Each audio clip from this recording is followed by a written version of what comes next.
Hello,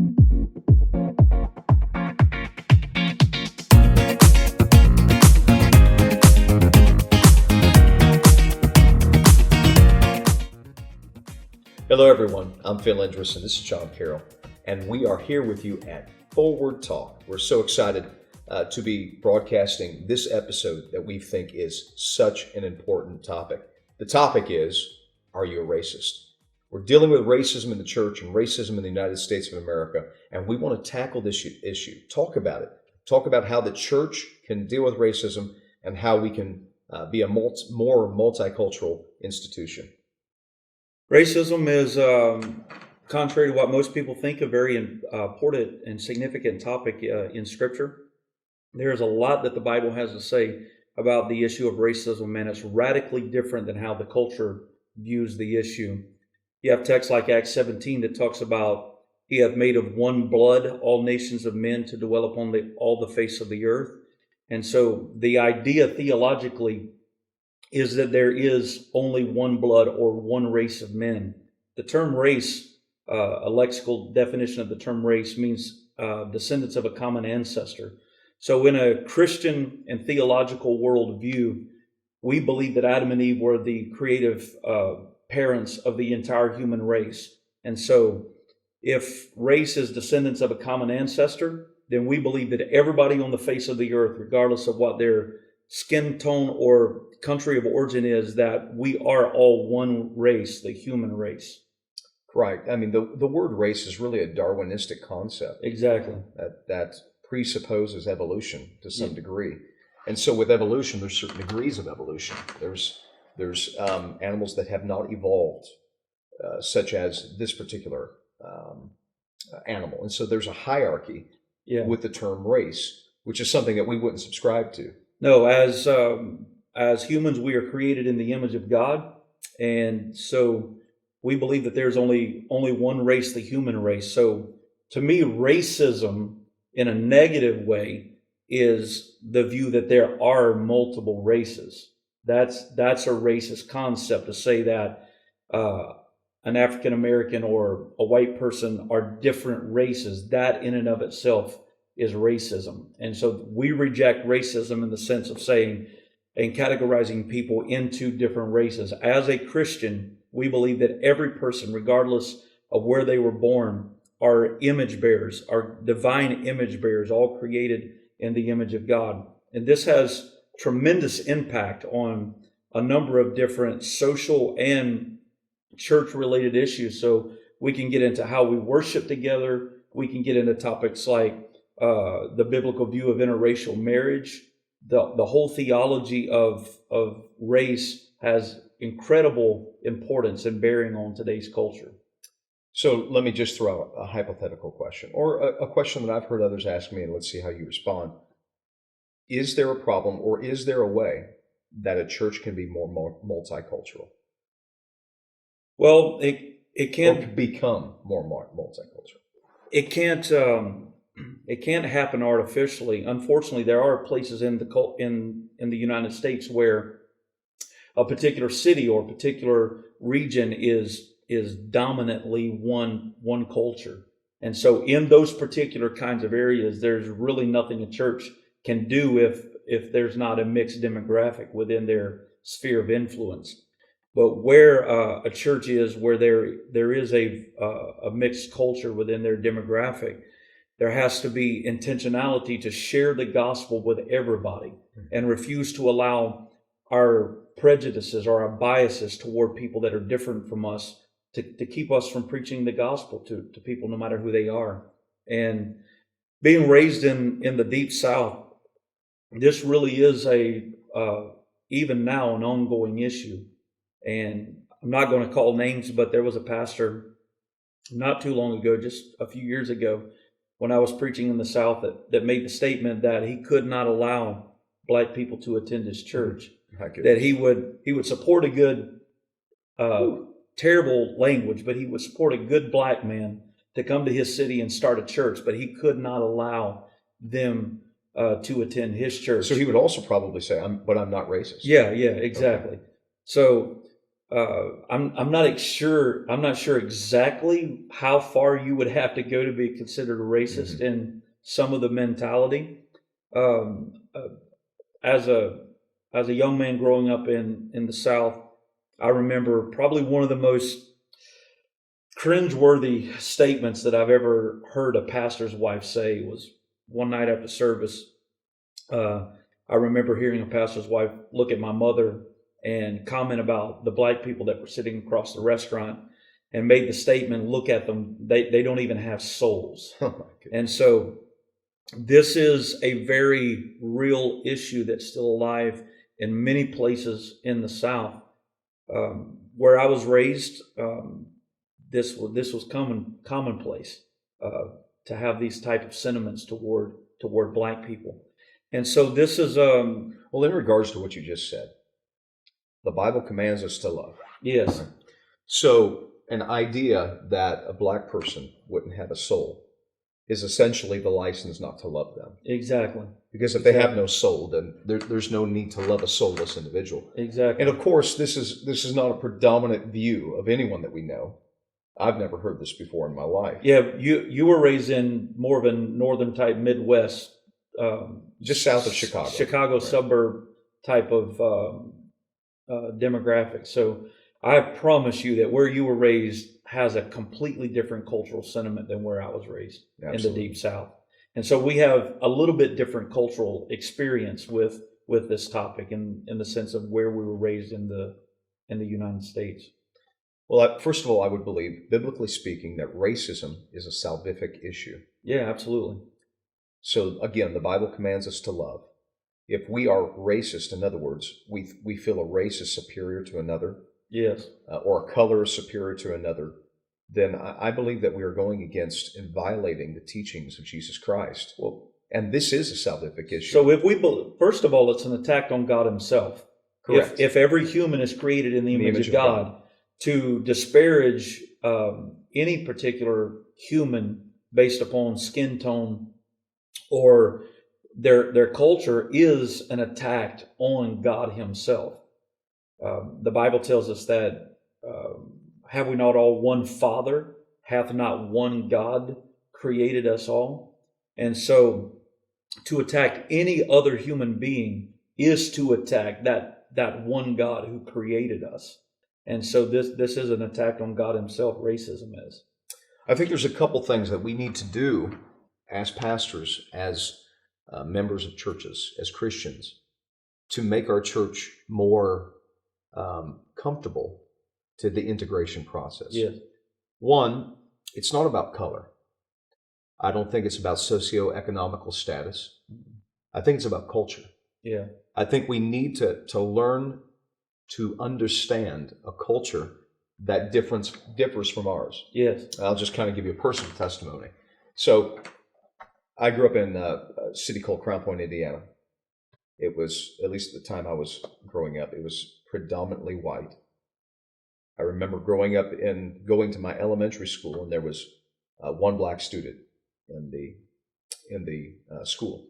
His name was my name, Philip. We both shared a name, the same name. He was not in my class, and it was a privilege for me to talk to him and meet him, etc. And it was very odd to me because at that time in my life as a young boy, I had really only seen people that looked like me. Yeah. Maybe somewhat darker shade of brown, but I had never really been exposed to the black culture in any shape or form. Then the next few years, 12 to 15, I was exposed to all types of different wonderful cultures. Yes. And from that time, I believe my mind expanded, my life expanded. And initially, it's especially as someone that is a self-professed introvert to Yes, some sir. degree, it's very hard to get to know other cultures because Yeah. anything that is not familiar is uncomfortable with me. Yes, sir. So that wasn't racism. However, Yeah. if I would have said I don't desire to know them more, I don't desire to get to know this culture more, I don't desire to love them, then that would be an issue. So anyway, now that church that I went to when I was 12 or 15, I had the honor to pastor that. and we are a very multicultural church. So if you were to come to my church on Sunday, you would see different nationalities, different shades of brown. I like that You would see, this flown out of a conversation that we had prior to videoing this episode, is that there really is no truly white people or truly black right. people, even though that's the common terminology that's used in the culture. It's simply not true. You're not white. Hmm. You are a light brown. My shirt is white. The cuff of my shirt is white, but you're not white. Right. And there are no black people. They're just uh, a different shade of brown. So the whole idea of a black and white is uncomfortable language for me because I don't think it's accurate. Every human being is somewhere on the spectrum of brown. So we're actually technically all the same color. We're just a different shade of that color. Sure. Again, I think it's more focused on culture. Yes, Everything you said exactly. is absolutely correct. What we've seen in our church, we've seen it grow from a predominantly white and Hispanic church and integrated to white, Hispanic, black, and everybody else. We've seen that happen when we started to accept, embrace, and celebrate the individual cultures. So if you were to come to my church on a Sunday, you might hear a black gospel song. You might hear a Southern gospel song that's predominantly, Exactly. obviously, white. There's no telling what you may hear, but we're going to celebrate it all. And we have learned to love each other's culture. Exactly.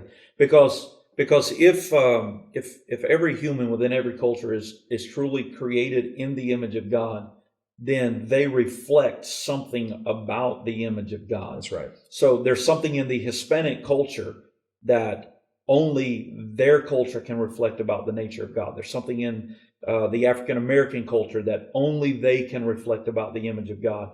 God is so vast, so incredible, so Yes, he multifaceted is. that there's no way that a white only demographic can fully express the being and the nature of God. And so the reason why God placed men everywhere he did, when he did, where he did Yes. on the face of the earth is so that men, Paul, the writer in Acts says, so that men might seek after the Lord, Yes. lest haply they might find him. And so God has strategically placed the human race everywhere in the world to develop those different characteristics culturally, so that they can fully express corporately the nature of God. And no one demographic can do that by themselves. The whole day of Pentecost is the Lord's commandment according to Acts 1 and 8. He Exactly. gave us the Comforter so that we might be witnesses Jerusalem, Judea, Samaria, The uttermost parts of the earth. of the earth. Exactly. God doesn't care what color you are. God doesn't care how much money you have in the bank. It doesn't make a difference what culture Mm-mm. you are. It doesn't make a difference what And I food love you like that. better. I love the emphasis on culture. I really want in the church that I pastor here at Point of Mercy to move us away from incorrect terminology that leads to incorrect thinking. And so it is not different races. Right. It really is a matter of different cultures. And so having that biblical understanding of how we all stand in relationship to our Creator is important, Yes. is an important first step to solving this issue within the Christian community. So this is a legitimate issue. It is an issue that the church is dealing with in a very, especially today, we should be dealing with. Yes. How do we resolve it?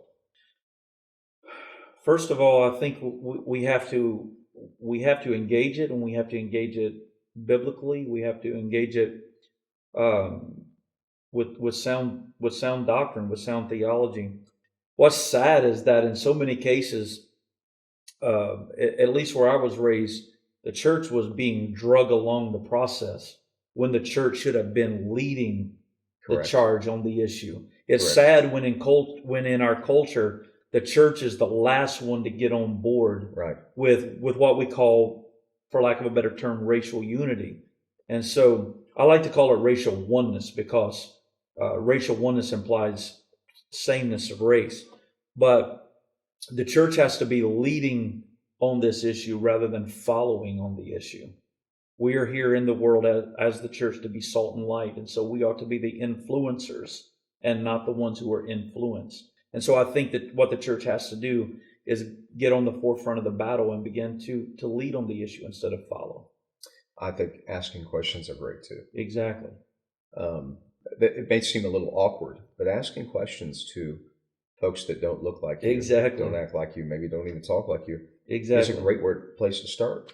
Hey, what can we do better in our services? Yeah. Is there something that we're missing? Is there something in your culture? Is there something that we can do to celebrate your culture, your history? And you'll find that there are many people that would be happy to give you some suggestions. And I think music, like you mentioned earlier, Yes. is a great way to release that cultural expression. It doesn't have to be Southern gospel to be God approved, and so neither does it have to be Black gospel to be exactly God approved. And so what I think in churches where cultures converge, that whatever the cultures are, have to have that flexibility to appreciate and respect everyone's particular flavor when it comes to worship and music and how they express their worship to God. Yes. And then shifting gears maybe just a little bit, and maybe we'll cover this in another topic because this is a deep, weighty subject. With racism, I think it's very important for the church to acknowledge that it exists today. Exactly. That it exists in, let's say, for lack of a better term, in the secular world. Yes. It exists. In educational systems. It exists. It exists. On the workforce. It exists. Yes. In the church. It still exists. So we can't just say, oh, you know what, you've got the same opportunities that we do, being a Caucasian. Yeah. You got this. Just we cannot dismiss that. Yes. Because dismissing is basically waving a big banner of saying, I am a racist. Yeah. Thanks for watching. Hope you subscribe. Hope you enjoy the videos. If you do, let us know. If you don't, let us know that too. Until next time, God bless.